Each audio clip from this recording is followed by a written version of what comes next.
Hello everybody, welcome to the 30 days of series of showing up and bringing to you 30 case laws of different subjects of law। आज का case है हमारा Indian penal code को लेकर, जो कि पहले इंडियन पीनल कोड था, नाउ इट्स बीएनएस। केस का नाम है Bachchan Singh versus state of Punjab. इसका साइटेशन में यहाँ मेंशन कर रही हूँ, आप देख लीजिए।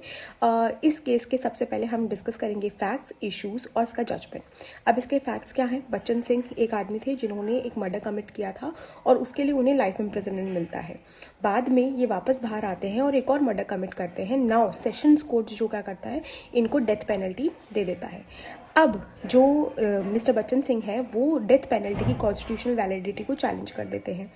अब कोर्ट के सामने दो इश्यूज हैं। पहला इशू तो ये कि क्या जो डेथ पेनल्टी है वो अनकॉन्स्टिट्यूशनल है। दूसरा ये कि क्या जो डेथ पेनल्टी है वो आर्टिकल 14, 19 और 21 को वायलेट कर रही है क्या। अब इसका जो जजमेंट था वो 4:1 की मेजॉरिटी से दिया गया और यहाँ पे जजेस ने ये कहा कि नहीं, डेथ पेनल्टी जो है वो आर्टिकल 21 या 19 या 14 को किसी को भी वायलेट नहीं करती, ये कॉन्स्टिट्यूशनल है।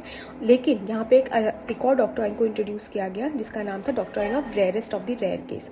इसका मतलब क्या है कि आप death penalty rarest of the rare cases में ही देंगे, जहाँ पे लाइफ इम्प्रिजनमेंट क्वेश्चनेबल ही नहीं है कि आप उसको एज अ ऑप्शन ले भी सकते हैं। उन केसेस के अंदर हम डेथ पेनल्टी दे देंगे, ठीक है। सो बेसिकली इस पूरे अगर हम जस्ट समझे तो क्या है कि इसके अंदर एक rarest of the rare case की ये डॉक्ट्राइन को इंट्रोड्यूस किया गया और जो डेथ पेनल्टी है वो अनकॉन्स्टिट्यूशनल नहीं है।